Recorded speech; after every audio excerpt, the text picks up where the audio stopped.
روزے کا اصل مقصد کیا ہے؟ روزہ ایمان کو کس طرح مضبوط بناتا ہے اور کس طرح 30 دنوں تک ایک مومن کی فوجی انداز میں تربیت کرتا ہے، اور روزے دار کا اجر و ثواب رمضان میں کس طرح بڑھا دیا جاتا ہے۔ مقصد سے پہلے اس بات پر غور کرنا ضروری ہے کہ کیا اللہ تعالیٰ نے روزے ہم پر اس لیے فرض کیے ہیں کہ ہم صبح سے شام تک بھوکے رہیں اور افطار کے بعد جو چاہے کرتے پھریں،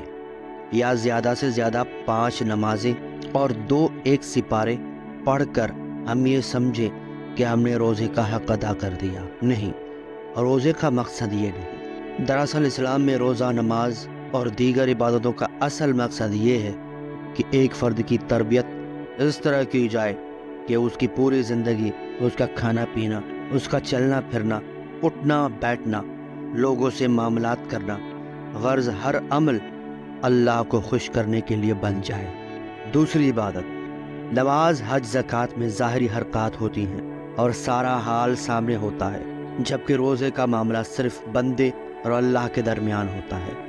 ایک بچہ سب کے ساتھ سحری کھائے اور افطار کے وقت تک دوسروں کے سامنے کچھ نہ کھائے، لیکن چھپ چھپا کے پانی پی لے یا کچھ کھا لے تو کسی کو خبر نہ ہو سکے گی،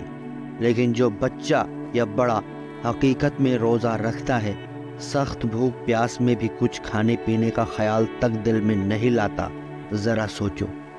کہ اس کا اپنے اللہ پر کتنا زبردست یقین ہے کہ بھوک پیاس کی تکلیف اٹھاتا ہے مگر اللہ کے ڈر سے کچھ کھاتا پیتا نہیں۔ وہ جانتا ہے کہ اس کی ساری خفیہ حرکتیں پوری دنیا سے چھپ سکتی ہیں لیکن اللہ سے نہیں چھپ سکتی۔ اس طرح وہ جتنا آزمائش میں پورا اترتا ہے اتنا ہی اس کا ایمان مضبوط ہوتا چلا جاتا ہے۔ روزہ رکھنے کے لیے صبح سحری کے لیے اٹھو، وقت پر کھانا پینا بند کر دو، دن بھر میں یہ کام کرو، فلاں وقت نہ کرو، شام کو ٹھیک وقت پر افطار کرو، پھر جھوٹ، جھگڑا، غیبت اور دیگر برے کاموں سے بچو۔ اس طرح دیکھا جائے تو صبح سے شام تک یہ ایک فوجی انداز کی تربیت ہے، جس کے بعد رمضان کے دوران ہر طرف نیکی اور پرہیزگاری کا ماحول بنا ہوتا ہے۔ ہر شخص اللہ تعالیٰ کی فرما برداری میں لگا ہوتا ہے۔ جس شخص کا روزہ نہیں ہوتا وہ بھی روزے دار کے احترام میں چھپ چھپا کر کھاتا ہے۔ ہر شخص رمضان میں گناہوں سے بچنے کا اہتمام کرتا ہے۔ اللہ کے نبی صلی اللہ علیہ وآلہ وسلم کا فرمان ہے، آدمی کا ہر عمل اللہ کے ہاں کچھ نہ کچھ بڑھتا ہے، مگر روزے کے بارے میں اللہ تعالیٰ فرماتا ہے کہ روزہ خاص میرے لیے ہے، میں اس کا جتنا چاہے اجر دوں۔ روزے کی حالت میں پتہ چلتا ہے کہ بھوک کی تکلیف کیا ہوتی ہے، فاقہ کسے کہتے ہیں، یہ بھی پتہ چلتا ہے کہ بھوکے کو کھانا کھلانا باعث ثواب کیوں ہے اور محتاجوں کی مدد کیوں کرنی چاہیے۔ اگر اسکول جاتے ہوئے آپ نے راستے میں پڑی اینٹ اس خیال سے ہٹا دی کہ کسی کو ٹھوکر نہ لگ جائے، یا کانٹا ایک طرف ہٹایا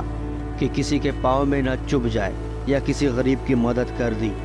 تو ان نیک کاموں کا اجر اتنا ہی نہیں ملے گا بلکہ رمضان میں یہ اجر 700 گنا تک بڑھ سکتا ہے۔ جتنی نیک نیتی سے ہم روزے رکھیں گے اور جتنے نیک اعمال کریں گے اور باقی 11 ماہ اس کے ہم پر اچھے اثرات ظاہر ہوں گے،